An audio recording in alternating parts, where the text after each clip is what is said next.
پہنچا دیا۔ لیکن یہاں پہ احادیث یہ ذہن میں رہے کہ میں وہی آپ کو سناؤں گا جن میں اللہ کے نبی صلی اللہ علیہ وسلم نے لعنت فرمائی ہے، اور پھر اللہ ہم سب کو ان بدعمالیوں سے بچنے کی توفیق عطا فرمائے۔ بخاری اور مسلم کی متفق علیہ حدیث سے شروع کرتے ہیں۔ قال النبی صلی اللہ علیہ وسلم لعن اللہ اليہود والنصارى اتخذوا قبور انبیائهم مساجدا او کما قال رسول اللہ صلی اللہ علیہ وسلم۔ ارشاد فرمایا میرے مرشد کریم صلی اللہ علیہ وسلم نے، لعن اللہ الیہود والنصارى، اللہ نے لعنت فرمائی یہود و نصارہ پر، اتخذوا قبور انبیائهم مساجدا، جنہوں نے اپنے نبیوں کی قبروں کو جا کر سجدہ گاہ بنا لیا، کیونکہ سجدہ کس کا کیا جاتا ہے؟ اس لیے رسول اللہ صلی اللہ علیہ وسلم کی زوجہ محترمہ ام المومنین سیدہ عائشہ صدیقہ رضی اللہ تعالیٰ عنہ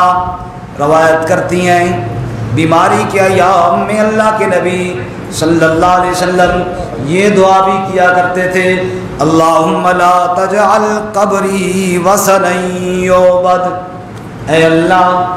میری قبر کو ایسا نہ بنانا جس کی لوگ عبادت کرنا شروع کر دیں۔ اور اللہ کے نبی صلی اللہ علیہ وسلم کی دعا کو اللہ نے یوں قبول کیا، صدیاں بیت گئیں، آج بھی اللہ کے نبی کے روضے پر درود و سلام پڑھنے والے ہزاروں کی تعداد میں جاتے ہیں، لیکن کسی کو سجدہ کرنے کی جرت نہیں ہوتی، نہ کوئی کرنے کے لیے چھوڑتا ہے، کیونکہ اللہ کے نبی نے خود دعا مانگی تھی، اے اللہ میری قبر کو سجدہ گانا بنانا۔ سجدہ صرف کس کا کرنا ہے؟ اللہ۔ اور جو اللہ کے علاوہ کسی غیر کا سجدہ کرے، اللہ کے نبی فرماتے ہیں اس پر اللہ کی لعنت ہے۔ یہ جبین جھکے گی تو صرف اللہ کے سامنے۔ علامہ اقبال مرحوم نے اسی کو کہا تھا، زباں پہ تیرے آیا ایاک نستعین بھی رہی، اور بتوں کے آگے مگر تیری جبیں بھی رہی۔ نماز میں تو کہتا ہے ایاک نستعین، اے اللہ تیری ہی عبادت کروں گا، تجھ ہی سے مدد مانگوں گا۔ جب جھکنے کی باری آتی ہے، کبھی کہاں جا کے جھکتا ہے، کبھی کہاں جا کے جھکتا ہے۔ اللہ کے نبی صلی اللہ علیہ وسلم نے لعنت فرمائی، اتخذوا قبور انبیائهم مساجدا، ان لوگوں پر جنہوں نے انبیاء کی قبروں پر سجدہ کیا۔ اب ایک منٹ کے لیے خود سوچ لیجئے، اگر نبی کی قبر پر سجدہ کرنا جائز نہیں تو ولی کی قبر پر سجدہ کرنا کیسے جائز ہوگا؟ اگر نبی کی قبر پہ سجدہ کرنے کی اجازت نہیں تو میرے مرشد اور پیر کی قبر پہ سجدہ کرنے کی اجازت کیسے ہوگی؟ سجدہ کرنا ہے تو صرف کس کے سامنے کرنا ہے؟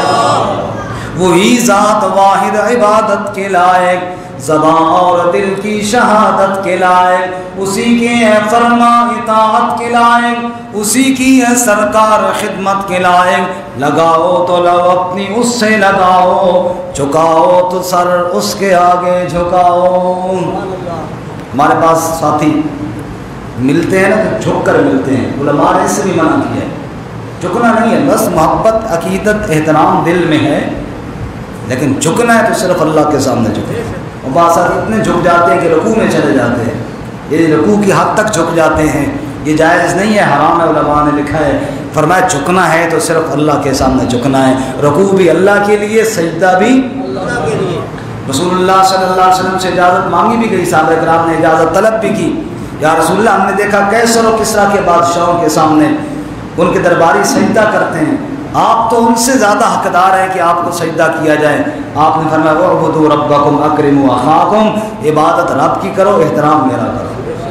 پھر آپ نے فرمایا اگر اللہ کے علاوہ کسی کو سجدہ جائز ہوتا میں عورت کو حکم دیتا شوہر کو سجدہ کرے، لیکن نہیں حکم دیا کیونکہ اللہ کے علاوہ کسی کا سجدہ جائز نہیں ہے۔ اب یہ اس پہ اور بھی بڑے دلائل ہیں، لیکن میں چونکہ صرف وہی احادیث سنانے لگا ہوں جن میں اللہ کے نبی نے لعنت فرمائی۔ اگلی حدیث کی طرف چلتے ہیں۔ قال رسول اللہ صلی اللہ علیہ وسلم لعن اللہ من ذبح لغیر اللہ او کما قال رسول اللہ صلی اللہ علیہ وسلم۔ ارشاد فرمایا اللہ کے نبی صلی اللہ علیہ وسلم نے، اللہ کی لعنت ہو اس بندے پر جو جانور اللہ کے علاوہ کسی اور کے نام پر ذبح کرے۔ جانور کا پیدا کرنے والا کون ہے؟ اس لیے جب ذبح بھی کرنا ہے تو اسی کے نام پر کرنا ہے جو اللہ کے علاوہ کسی اور کے نام پر ذبح کرے گا، اللہ کے نبی نے اس پر لعنت فرمائی ہے۔ قال رسول اللہ صلی اللہ علیہ وسلم لعن اللہ من لعن والدی، او کما قال رسول اللہ صلی اللہ علیہ وسلم۔ اللہ کے نبی صلی اللہ علیہ وسلم نے ارشاد فرمایا اللہ کی لعنت ہو اس بندے پر جو اپنے والدین پر لعنت بھیجتا ہے۔ ماں باپ کے سامنے قرآن نے کہا لا تقل لہما اف ولا تنہرہما، اف تک ان کے سامنے نہیں کرنا، کبھی ماں باپ کو جھڑکنا نہیں ہے۔ واخفض لہما جناح الذل من الرحمہ، اپنے بازو خدمت کے لیے، عاجزی کے لیے ہر وقت ماں باپ کے سامنے تیار رکھ۔ وقل رب ارحمہما کما ربیانی صغیرا، ماں باپ کی خدمت بھی کر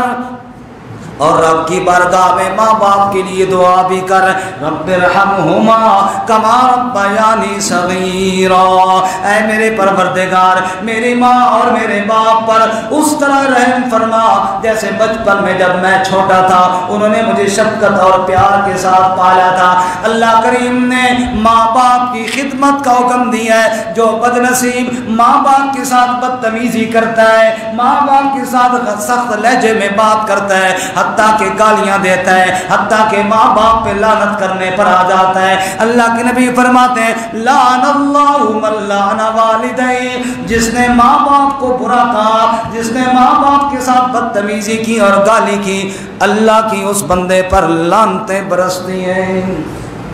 سب کا استغفر اللہ۔ اب معاشرے میں دیکھنا کتنے لوگ ہیں جو ماں باپ کو جھڑکتے ہیں، کتنے لوگ ہیں جو ماں باپ کے ساتھ بدتمیزی کے ساتھ بات کرتے ہیں، کتنے لوگ ہیں جو ماں باپ کو گالیاں دیتے ہیں، اور اللہ کے نبی فرماتے ہیں جس نے ماں باپ کو گالی دی، جس نے ماں باپ پہ لعنت کی، اس پر اللہ کی لعنت برستی ہے۔ وہ لاکھ دعائیں کرے رحمت کی، اس کو رحمت نہیں اللہ کی لعنت ملے گی۔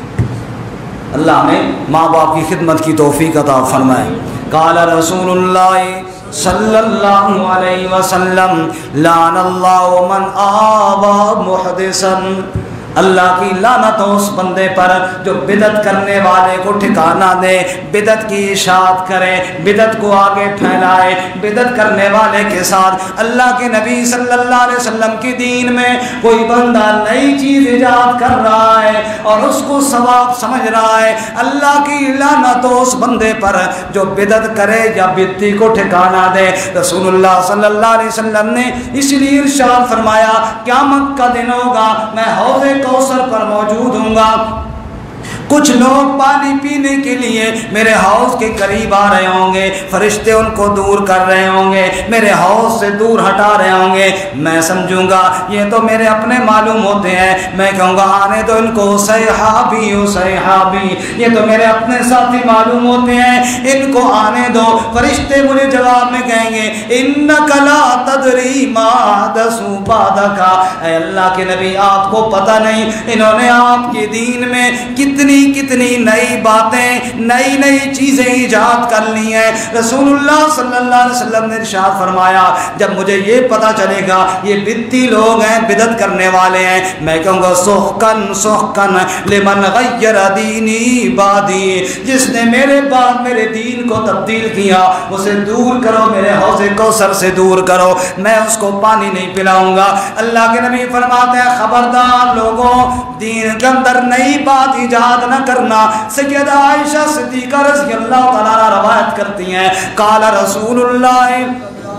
صلی اللہ علیہ وسلم من احدث فی امرنا ھذا ما لیس منہ فہو رد، جس بندے نے دین کے اندر کوئی نئی بات ایجاد کی، وہ طریقہ ایجاد کیا جس پہ میری مہر نہیں تھی، میں نے نہیں کیا، میرے غلاموں نے نہیں کیا، ابو بکر عمر عثمان علی نے نہیں کیا، صحابہ کی جس کام پر مہر نہیں تھی، جس بندے نے وہ طریقہ ایجاد کیا فہو رد، اس کا وہ عقیدہ اس کا وہ طریقہ، اس کا وہ عمل بارگاہ الہی میں قبول نہیں ہوگا۔ اللہ کے ہاں وہ عمل چلے گا جس کے اوپر مہر لگی ہوگی اس کے پیارے محبوب صلی اللہ علیہ وسلم کی۔ اللہ میں سنت کی اتباع کی توفیق عطا فرمائے، اللہ بدعات سے بچنے کی توفیق عطا فرمائے۔ ابن مسعود رضی اللہ تعالیٰ عنہ نے دیکھا کسی مسجد کے اندر بدعت کی جا رہی تھی، انہوں نے پتھروں کے ساتھ اپنے دامن کو پھڑ لیا، اپنی چادر کو پھڑ لیا، جا کے پتھر مارنا شروع کیا ان کو، اور کہا خبردار، اللہ کے نبی صلی اللہ علیہ وسلم نے جو دین تمہیں دیا ہے وہی خیر والا دین ہے، اس سے بڑھ کر اگر کوئی بندہ اپنی طرف سے کوئی طریقہ ایجاد کرے گا، فرمایا اللہ کے ہاں وہ قبول نہیں ہوگا۔ قال رسول اللہ صلی اللہ علیہ وسلم لعن اللہ الناظر والمنظور الیہ، او کما قال رسول اللہ صلی اللہ علیہ وسلم، اللہ کے نبی نے فرمایا اللہ کی لعنت اس بندے پر جو غیر محرم کے سطر اور پردے کو دیکھتا ہے، اور اللہ کی لعنت اس پر جو اپنے سطر اور شرم کی جگہ کو غیر محرم کو دکھاتا ہے، چاہے کوئی مرد ہے چاہے کوئی عورت ہے، جو اپنا سطر دوسروں کو دکھاتا ہے اس پر بھی اللہ کی لعنت ہے، اور جو غیر کا سطر خود دیکھتا ہے دیکھنے والے پر بھی اللہ تعالیٰ کی لعنت ہے۔ آج میرے بھائی معاشرہ بھرا ہوا ہے بے حیائی کے ساتھ، رات کے وقت سو کر جناب فلمیں چل رہی ہیں، دیکھنے والے دیکھ رہے ہیں، اللہ کا نبی فرماتا ہے دیکھنے والے پر بھی اللہ کی لعنت ہے، دکھانے والے پر بھی اللہ کی لعنت ہے۔ اللہ اس برائی سے بھی ہماری حفاظت فرمائے۔ قال رسول اللہ صلی اللہ علیہ وسلم لعن اللہ من اتخذ شیئا فیہ روح غرضا، او کما قال رسول اللہ صلی اللہ علیہ وسلم، اللہ کے نبی نے فرمایا اللہ کی لعنت اس بندے پر جو کسی روح والی چیز کو نشانہ بنا کے تیر یا گولی اس کی طرف پھینکتا ہے۔ بندہ شکار پر گیا ہے یا ویسے شغل کے طور پہ جناب اس نے رائفل لی ہے، پستول لیا ہے، پرندوں کو نشانے بنا کے مار رہا ہے، قتل کر رہا ہے، اللہ کے نبی فرماتے ہیں جس چیز کے اندر روح ہے جو اس کو ایذا پہنچائے گا، اس ایذا پہنچانے والے پر اللہ کی طرف سے لعنت برسے گی۔ نبی صلی اللہ علیہ وسلم نے ایک اور موقع پر ارشاد فرمایا میں نے جہنم میں اس عورت کو بھی دیکھا ہے جس نے ایک بلی کو باندھ کر رکھا ہوا تھا، نہ تو اس کو کھانے کی کوئی چیز دیتی تھی نہ اس کو چھوڑتی تھی تاکہ وہ خود اپنی روزی کی تلاش کر لے۔ اللہ کے نبی فرماتے ہیں وہ بلی بیچاری تڑپ تڑپ کر مر گئی بھوکی اور پیاسی، اس باندھنے والی عورت کو میں نے جہنم کی آگ کے اندر باندھا ہوا دیکھا ہے۔ کہو استغفر اللہ۔ آپ نے کیا سمجھا کہ کسی جانور پر چاہے وہ کتنا ہی ضعیف کیوں نہ ہو، اللہ کی تو مخلوق ہے نا، الخلق عیال اللہ، اللہ کے نبی صلی اللہ علیہ وسلم نے ارشاد فرمایا ساری کائنات جیسے ایک بندے کا کنبہ ہوتا ہے، کنبے کے اندر اس کے بیٹے ہیں، اس کی بیٹیاں ہیں، اس کی بہنیں ہیں، اس کے چھوٹے بھائی ہیں، اس کی ماں ہے، اس کا باپ ہے، جیسے یہ پورا ایک کنبہ اور خاندان ہوتا ہے، ہر بندہ اپنے خاندان اور کنبے والوں سے محبت کرتا ہے، بڑے سے بھی کرتا ہے چھوٹے سے بھی کرتا ہے۔ الخلق عیال اللہ، یہ ساری مخلوق اللہ کا کنبہ ہے، خبردار کسی مخلوق کے کسی فرد پر بھی کوئی ظلم نہ کرے، جو ظلم کرے گا اللہ کریم کو بھی غصہ آتا ہے میرے کنبے اور میری مخلوق کے فرد کے ساتھ کیوں زیادتی کی گئی ہے۔ اللہ کے نبی نے فرمایا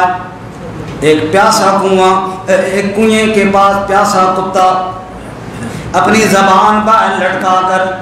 گیلی مٹی کو چاٹ رہا تھا، ایک عورت وہاں سے گزری، اس عورت نے دیکھا کتے کی حالت کو، پیاس شدید ہے اور اس شدت کی وجہ سے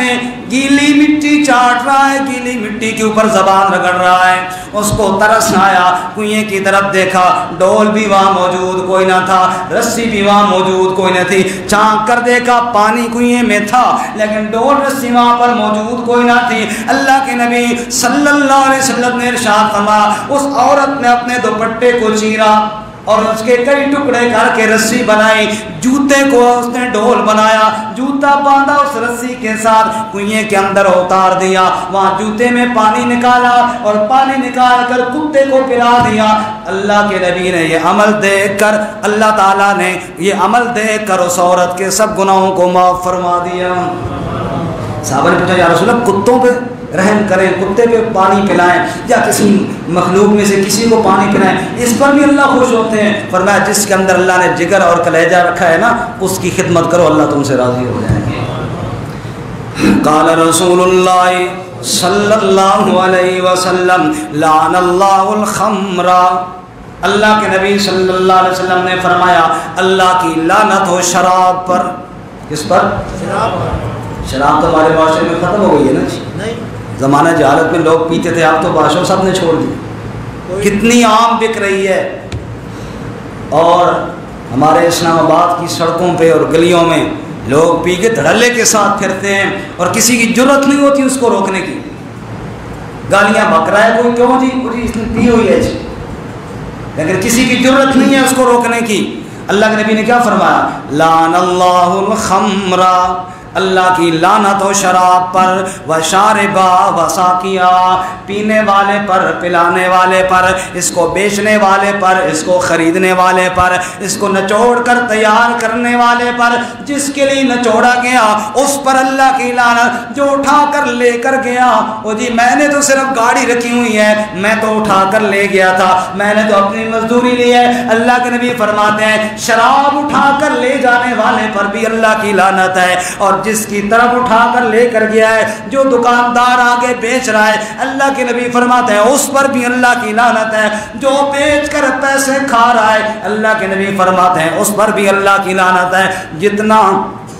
جتنا اس کے ساتھ تعلق ہوگا، اللہ کے نبی ایک ایک کا نام لے کر لعنت کر رہے ہیں۔ جس معاشرے کے اندر شراب پی جاتی ہو، جس معاشرے کے اندر شراب کے کاروبار ہو، جس معاشرے کے اندر شراب عام بیچی جاتی ہو، اللہ کے نبی فرماتے ہیں لعنت ہے اس معاشرے پر اللہ تعالیٰ کی۔ اب سوچ میرا بھائی، سفر کا مہینہ ہو، ربیع الاول کا مہینہ ہو، میں کہتا ہوں سفر کے مہینے میں نحوست ہے، ارے نحوست میرے شراب کے کاروبار کے اندر ہے، شراب کا کاروبار جو چلا رہا ہوں، نشہ جو میں بیچ رہا ہوں، ساری نحوست اس کے اندر آئی ہوئی ہے۔ مہینے کے اندر نحوست نہیں، میرے عمل اور کاروبار کے اندر نحوست آئی ہوئی ہے۔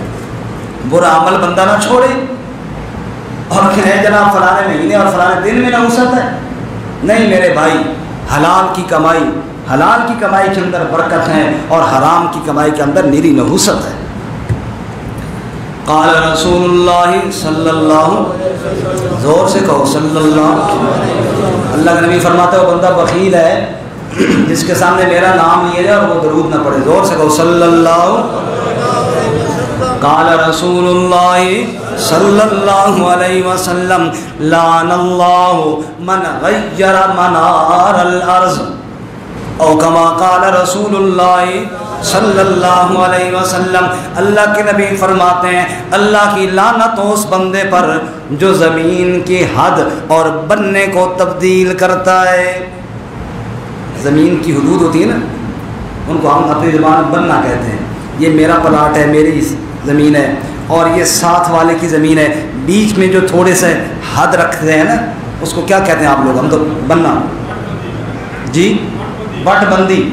بندی کہتے ہیں یا بننا کہتے ہیں، جو بھی حد ہے زمین کی۔ اب ہم نے دیکھا، پہلے ہم بھی دیکھتے رہے ہیں، ہل چلاتے تھے ہمارے علاقے میں بیلوں کے ساتھ، اب تو ٹریکٹر آ گئے ہیں، اس کا ذرا ہل تھوڑا لمبا ہوتا ہے، لیکن جو ہاتھ کے ساتھ چلاتے وہ بالکل ایک ہی لائن ہوتی تھی۔ اب وہ جناب بندہ اپنی زمین میں ہل چلا رہا ہے، بیچ میں وہ بننا آ گیا، وہ آدھے فٹ کا ہے یا 1 فٹ کا ہے، اب اس کا کیا دل کرتا ہے کہ تھوڑا سا میں اس کو کاٹ کے اپنے حصے کے ساتھ ملا لوں، ایسے لوگ کاٹتے تھے۔ اللہ کے نبی صلی اللہ علیہ وسلم فرماتے ہیں لعن اللہ من غیر منار الارض، جس نے وہ تھوڑا سا بننا کاٹ کے نا اپنے پلاٹ کے ساتھ ملایا، اس پر اللہ کی لعنت ہے، اس پر اللہ کی کیا ہے جی؟ لعنت ہے۔ اب سوچئے ذرا، جس نے پلاٹ کے پلاٹ قبضے کر لیے اس پر رحمتیں آئیں، جس نے دوسرے کی جائیداد ہڑپ کر لی اس پر رحمتیں آئیں، جس نے بہنوں کا حصہ ہی سارا کھا گیا اس پر جناب کیا ہے اللہ کی رحمتیں آئیں گی۔ جو اتنی 4 انچ کی زمین ملاتا ہے، اللہ کے نبی فرماتے ہیں اس پر اللہ تعالیٰ کی لعنت ہے۔ پرواہ ہی کوئی نہیں دوسرے کے حق دبائے ہوئی ہیں، پرواہ ہی کوئی نہیں دوسرے کا حق کھا رہے ہیں،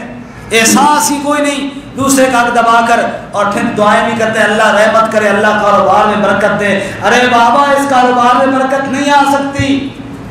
جس کاروبار میں دوسرے کے حق پہ ڈاکہ ڈالا گیا ہو۔ اللہ کے نبی صلی اللہ علیہ وسلم نے ایک اور موقع پر ارشاد فرمایا، جس نے ناحق ایک بالشت کے برابر بھی،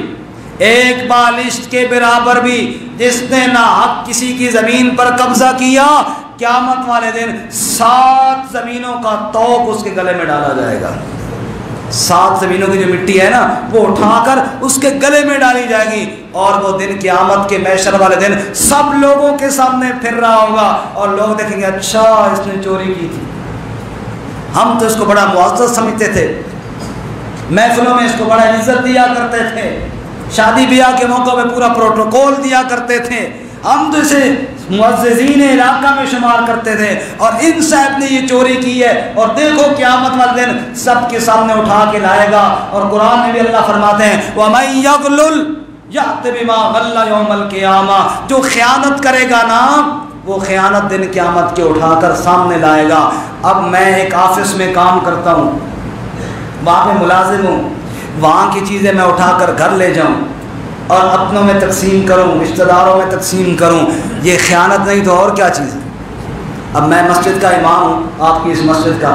موقع ملے تو میں بلب اتار کر گھر لے جاؤں، پنکھا بھی اتار کر گھر لے جاؤں،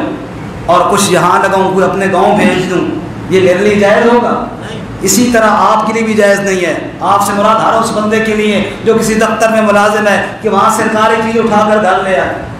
وہاں سرکاری چیز اٹھا کر اپنے جناب رشتہ داروں کو تقسیم کر دے، کسی کو دے دے۔ جو دفتر کی استعمال کی چیز ہے جو سرکار نے آپ کو وہاں استعمال کے لیے دی ہے، اس کو باہر لے جانا جائز نہیں ہے، جس طرح مسجد کے پنکھے کو گھر اٹھا کر لے جانا جائز نہیں ہے۔ اچھا بعض لوگ، بس بات ختم بھی کرتے ہیں، بعض لوگ یہ کہتے ہیں او جی میں نے تو کیا چوری کی ہے، میں نے تو یہ چھوٹی سی چیز لی ہے، یہاں پہ لوگوں نے بادشاہ سرکاری پلاٹوں میں قبضے کی ہوگی۔ بھائی دیکھیں ایک آدمی حرام گوشت کا پورا گدا کھا جائے، اور میں باہر حرام مرغی پڑی ہو، میں اٹھاؤں کوڑے کے ڈھیر سے، کوئی بندہ کہے ہو کیوں اٹھا رہے ہو، زندگی حرام ہے، میں کہوں فلانا بندہ پورا گدا کھا گیا ہے تو میرے لیے یہ کیوں نہیں جائز؟ بتاؤ اس کا گدا کھانے سے میرے لیے حرام مرغی جائز ہو جائے گی؟ بولتے نہیں ہیں، نہیں۔ اس لیے میرے بھائی اگر کسی نے زیادہ کھایا ہے تو وہ زیادہ سزا بھگتے گا نا، میں تھوڑا کھا رہا ہوں تو میں تھوڑی سزا بھگتوں گا۔ کسی کا زیادہ حرام کھانے سے میرے لیے حلال تھوڑے ہی ہو گئے، حرام حرام ہی ہے، جو منع ہے وہ منع ہی ہے، جس سے بچنے کا حکم شریعت نے دیا ہے اس سے بچنا لازمی ہے ہم پر۔ اس لیے میرے بھائی